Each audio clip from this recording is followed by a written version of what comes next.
안녕하십니까. 이번 시간에는 등기 청구권과 그 다음에 등기의 효력에 대해서 살펴보도록 하겠습니다. 등기 청구권이라는 것은 그냥 등기해달라고 청구하는 거죠. 그래서 우리가 저번 시간에 이 갑이 우리에게 부동산을 팔았을 때 을은 뭐냐면 갑에 대해서 뭐까지 해야 되죠? 자, 팔았습니다. 이건 뭐냐면 의사표시가 있었고, 그 다음에 뭐가 있었죠? 뭘 해야 된다? 등기를 해야만 된다라고 하는 거죠. 근데 등기를 하기 위해서는 갑이 일정한 서류를 넘겨줘야 되는데 협조를 안 해요. 그러면 어떻게 하냐면 을은 갑에 대해서 등기를 하는데 협력할 것을 요구할 수 있죠. 이것이 바로 등기 청구권이다라고 하는 겁니다. 그러면 등기 청구권은 당사자 간에 매매 당사자 간처럼 어떤 권리 당사자 간에 하는 것에 반해서 등기 신청은 뭐냐면 등기소에다 이런 데 하는 거죠. 그래서 등기 신청권이라는 것은 국가에 등기를 청구하는 권리죠. 뭐냐면 어떻건데 그 건물 새로 지어서 보존 등기하는 경우 이런 경우는 당사자가 없죠. 건물을 처음 지은 사람하고 국가 간에 문제가 되는 겁니다. 이럴 때는 등기 청구가 아니라 이럴 때는 등기 신청이다. 자, 법률행위나 물권 변동행위가 있고 또 뭐가 있었죠? 법률행위가 있고 두 번째 법률의 규정이 있었죠. 자, 법률의 규정에 의한 경우는 등기를 안 해도 된다라고 했습니다. 이것을 제3자에게 처분할 때만 가능하다. 처분할 때만 등기를 해야 된다. 그래서 법률행위로 인한 물권 변동의 경우는 등기가 있어야 된다라고 설명을 드렸습니다. 그래서 이런 경우에 이제 등기를 하게 되는 그러한 그 권한을 하게 되는 이유에 대해서 여러 가지 학설이 나뉘는데 물권적 청구권에 의하면 물권적 합의가 있고 그다음 물권적 기대권이 생기고 등기 청구권이 비로소 발생하는 것이다. 그래서 물권적 기대권에서는 여러분한테 저번 시간에 설명을 드렸습니다. 그 다음에 이제 물권적 청구권이 있고 이게 첫 번째고 두 번째가 뭐냐면 채권적 청구권이 있는데 이것은 판례입니다. 판례 입장인데 뭐냐면 등기 청구권이라고 하는 것은 원인 행위인 채권 행위로부터 발생하고 그 다음에 10년의 소멸시효에 걸린다. 그래서 우리가 민사채권, 즉 민사채권 소멸시효는 몇 년이죠? 10년이고 상사는 몇 년이죠? 5년입니다. 그런 것처럼 이러한 어떤 그 등기를 해달라고 하는 것도 원인 행위, 부동산을 서로 팔고 하는 그러한 채권 행위에서 기인한 거고 거기에서 등기 청구권이 발생된 것이기 때문에 이러한 등기 청구권도 채권의 어떤 소멸시효인 10년의 소멸시효에 동일하게 걸리는 것이다 라고 이해를 본다. 다만 점유하는 경우 자 부동산을 이렇게 가서 이사를 갚습니다. 자 갑이 을한테 팔았는데 을이 잔금 다 지급하고 이 집에 들어서 살고 있습니다. 점유하고 있습니다. 그러면 이때는 소멸시효에 걸리지 않는다. 왜? 이 물건을 사실상 지배하고 있기 때문에 그렇다라고 봅니다. 자 등기 청구권의 발생 원인과 성질을 먼저 보시면 취득시효의 경우는 채권적 청구권이다. 그 다음에 부동산 임차권, 판매권 역시 순수한 채권을 보고, 그 다음에 실체관계와 등기가 일치하지 않는 경우는 이거는 물권적 청구권이다. 이거는 우리가 첫째 시간에 이미 봤습니다. 그래서 이 채권적 성질과 그 다음에 물권적 청구권 성질이 있다. 이것을 다 봤다. 이 내용을 잘 보시면 되고, 등기 인수 청구권은 뭐냐면, 자 이거는 등기 의무자가 안 해갑니다. 자 등기 의무자가 안 해가는 이유가 뭐가 있을까요? 보통 빨리 가져가고 싶어하는 게 원인인데 등기 의무자가 안 하는 경우 갑이 을한테 부동산을 팔았는데 을이 이 부동산 등기를 해달라고 오히려 때렸어야 되는데 오히려 을이 안 해갑니다. 왜 안 해갈까요? 취득세 등록세가 없다든지 아니면은 뭐가 있었을까요?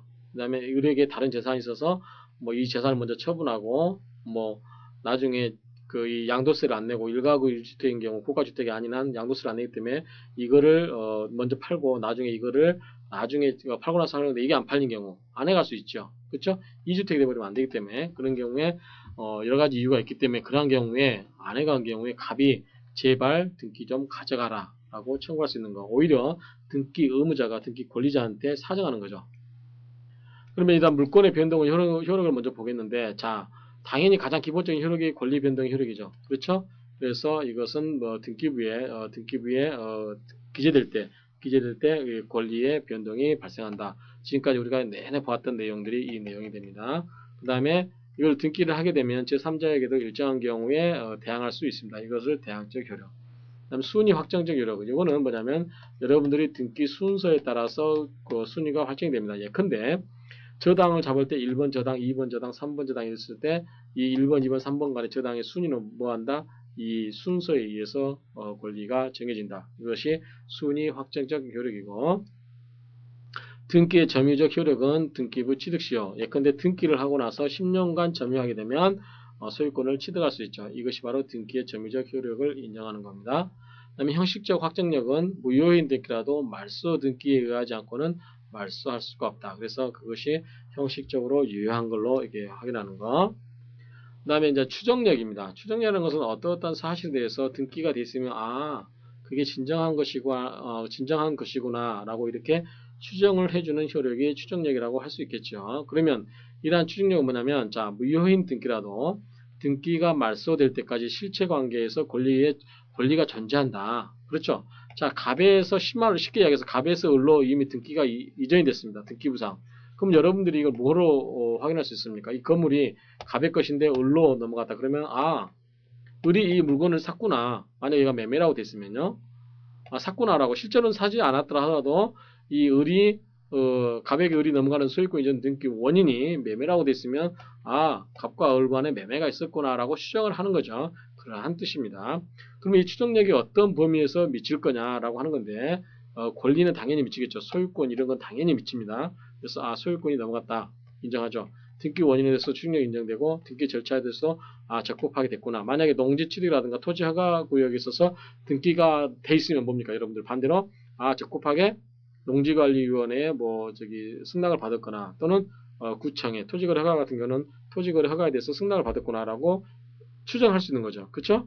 근데 이 표시라는 뭐냐면 이것은 이제 일종의 사실관계라고 할 수 있죠. 건축물의 현황이라든가 이러한 것에 대해서 하는 건데 등기에 돼 있다고 해서 이게 추정력이 인정되지는 않는다라는 점이 좀 특이하죠. 예컨대 저번 시간에 말씀드렸다시피 이미 말씀드렸다시피 사실관계에 대해서는 대장하고 등기부가 있을 때는 뭐가 우선한다? 대장이 우선한다고 했습니다. 결론적으로 말하면 등기부에 있어서는 이 표시라는 이 추정력이 인정이 되지 않는다라고 이렇게 이해하시면 됩니다.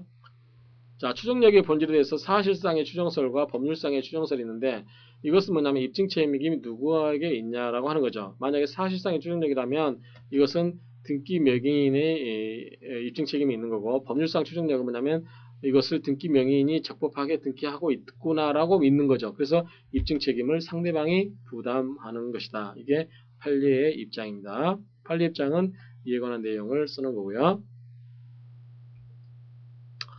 그 다음에 추정이 미치는 물적 범위를 보게 되면 등기된 권리의 적법, 그 다음에 등기 원인이 적법하다, 등기 절차가 적법됐다라고 하는 거죠. 이거는 방금 제가 설명을 드렸습니다. 그래서 등기된 권리가 뭐냐면 소유권, 지상권, 저당권 이런 것이 적법하게 있구나.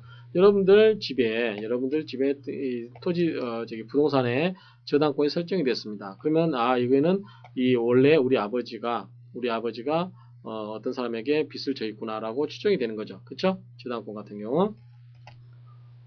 전부 이러한 권리고 그 다음에 원인도 여러 가지 원인에 의해서 원리가 존재하고 있구나라고 생각이 들 겁니다. 그 다음에 농지라든가 농지매매 증명, 그 다음에 외국인이 있다 부동산 살 경우에 주무관청의 허가, 상환 완료, 중간상약 등기 이런 경우는 다 등기 절차가 적법하게 거칠 것은 다 거쳤구나라고 추정이 된다라고 하는 겁니다. 다만 이제 좀 우리가 살펴봐야 될 게 소유권 보존 등기 있습니다. 소유권 보존 등기는 건물을 새로 이렇게 짓고 혼자 사는 거죠. 단독을 하는 겁니다. 누구랑 하는 게 아니죠. 그러한 경우는 이 단독 신청에 의해서 행해지는 것이기 때문에 그 등기가 원시 취득에 의한 보존 등기가 아닌 사실이 드러나면 그 추정력이 부정이 된다. 그래서 이것은 약한 추정력만 인정이 되어야 한다라고 이해하시면 됩니다. 그다음 소유권 이전 등기는 위의 사례 외에는 예컨대 매도인이 매도 당시 유하했다 하더라도 추정력이 인정이 된다라고 하는 겁니다. 그다음 추정력과 관련한 쟁점을 하나씩 보게 되는데 권리 등기에 관한 것이 아닌 것, 즉 부동산의 표시에 관한 것은 추정력이 인정된다 안 된다? 안 된다. 그 다음에 추정력 효과는 제3자도 운영이 가능하고 그 다음에 추정은 이익뿐만 아니라 뭐까지? 손실까지, 즉 불리한 사실에 대해서도 역시 미치고 그 다음에 권리변동 당사자 사이에 추정이 인정이 됩니다. 이건 한번 읽어보시고요. 그 다음에 판례는 가등기, 사망자 명예등기, 허무 명예등기, 예고등기에는 추정력이 인정되지 않는 것으로 이게 보고 있습니다. 근데 이건 좀 예외적인 거고 그 다음에 특별조치법에 의한 등기는 더 강한 추정력이 인정되는 거죠. 왜냐하면 등기를 함에 있어서 서류를 더 구비하도록 요구를 하고 있는 그런 특별법이 존재하는 경우는 이미 등기까지 됐다라고 하면 그 요건도 다 갖추고 있구나라고 여러분들 생각하실 수 있는 거잖아요. 근데 토지거래 허가 구역에서 등기가 됐으면 토지거래 허가를 받았구나라고 생각이 되는 거 아니에요. 그렇죠? 마찬가지로 이 농지라든가 임야 등기 등에 관한 특별조치법상 보존 등기라든가 이전 등기에 더 강한 추정력이 인정된다. 다만 보증서 등이 허위라든가 위조된 것이 증명되는 경우는 이 추정력이 깨지고 다만 깨지는데 전 소유자가 사망한 이후에 이루어진 이전 등기도 추정력이 깨지지 않는다라는 거, 이런 경우에 여러분들이 이해하시면 되고요. 추정에 의해 부수적 효과로서 등기 신뢰, 무과실을 추정하고 등기 내용의 무조사는 과실이 추정되고 등기 내용에 대한 악의가 추정이 된다라고 하는 겁니다. 그다음에 등기 추정력과 점유 추정력의 관계인데 미등기 부동산에 한해서 200조에 의한 점유 추정력이 미치고 등기 여부에 상관없이 부동산에는 점유 추정이 생기지 않습니다. 이거 판례도 한번 읽어보시고요. 그래서 이제 그 등기 추정력에 관한 범위와 한계에 관한 건데 판례가 이렇게 정리를 하고 있는 건데 지금까지 배웠던 거를 쭉 정리를 한 겁니다. 자, 등기 절차가 적법한 거 추정하지요. 그다음에 등기 권리의 적법이 추정하지요. 등기 원인의 적법 추정하지요. 대리권의 존재 여부가 원칙적으로 추정이 되죠. 따라서 등기에 맞설 청구권자가 대리권이 없다는 사실을 입증을 해야 된다. 그래서 대리권 존재도 추정이 된다. 그 다음에 등기 추정력 범위와 한계에 관해서 판례를 보게 되면, 자, 인적 범위는 등기 명의인의 불이익을 위해서도 추정력이 인정된다. 그래서 아까 이익뿐만 아니라 뭐까지? 불이익까지 전부 추정이 된다라고 했습니다. 제3자도 등기 추정력을 원형할 수 있고요. 그 다음에 권리 변동의 당사자 간에는 이전 등기, 보존 등기 이런 경우가 있는데 이제 읽어보시고요. 이유 없이 이제 긍정이 되는 경우. 그 다음에 보존 등기는 단독 신청으로 이루어지면 원칙적으로 추정력이 약하다고 그랬습니다. 다만 이 등기에 관한 각종 특별조치법에 의한 보존 등기의 경우는 강한 추정력이 인정되어 당사자 간에도 추정력이 미친다라고 이렇게 이해하시면 됩니다.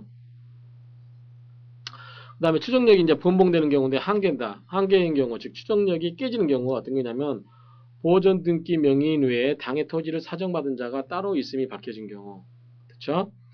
그 다음에 보존 등기 명의인이 보존 등기 전에 소유자로부터 양도받은 것이라고 주장하나 전 소유자가 양도 사실을 부정하는 경우, 부인하는 경우. 자, 이건 여러분들 아마 공인 중개사라든가 이거 공부하신 분들은 이 판례의 지문에 나오는 지문들입니다. 그다음에 사자 명의인의 신청에 의한 등기라든가 허무인으로부터 이전 등기 등의 원인 무효의 등기임이 명백한 경우, 그렇죠? 이런 경우는 추정이 깨집니다. 그 다음에 건물의 보존 등기 명의자가 신축한 것이 아님이 밝혀진 경우, 신축 건물인 경우 이를 건축한 사람이 원시 취득하는 것이기 때문이다. 이런 경우는 다 깨진다. 그 다음에 특별조치법에 의한 등기의 특별한 추정력인데 이런 것은 추정력이 더 강한 추정력을 인정하고 있다라고 앞에서 설명을 드렸습니다. 다만 그 대상 법률인 일반 농지 소유권 이전 등기 경우는 관한 특별조치법, 분배 농지의 소유권 이전 등기에 관한 특별조치법, 그 다음에 임야 소유, 그러니까 주로 뭐냐면 농지죠. 농지의 경우는 이런 경우는 추정력이 약하다.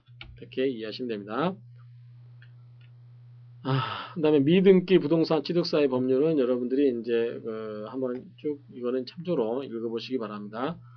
그 다음에 가등기 효력에 대해서도 이제 여러분들이 읽어보시는데, 이제 가등기라고 하는 것은 전 시간에 말씀드린 것처럼 어떤 본등기를 보존하기 위해서 한다. 그래서 순위는 뭐다? 순위는 보존이 된다. 그렇지만 물권 변동은 언제다? 물권 변동은 이것은 본등기를 할 때 물권 변동의 효력이 발생하고 순위 보존의 효력만 인정이 된다라고 이렇게 설명을 드렸습니다. 그래서 이 내용은 여러분들이 쭉 한번 읽어보시기 바랍니다.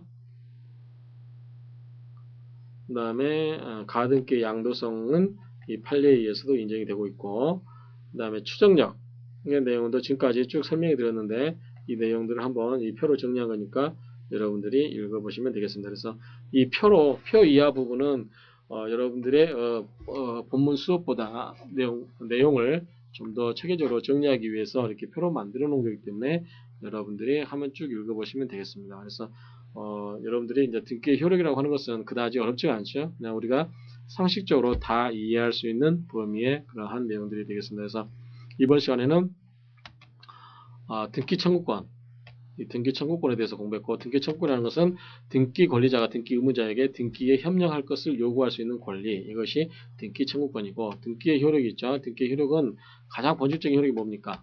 가장 본질적인 효력이 권리의 변동, 즉 권리 이전적 효력이 가장 본질적인 효력이 된다. 그 점을 잘 이해하시고, 뭐 기타 순위 보존 효력이라든가 여러 가지 효력이 있는데 이 정도 이해를 잘 하시면 될 것 같습니다. 그래서 이것으로서 이 부동산 물권에 관한 부동산 등기의 효력에 대해서 정리를 마치도록 하겠습니다. 수고하셨습니다.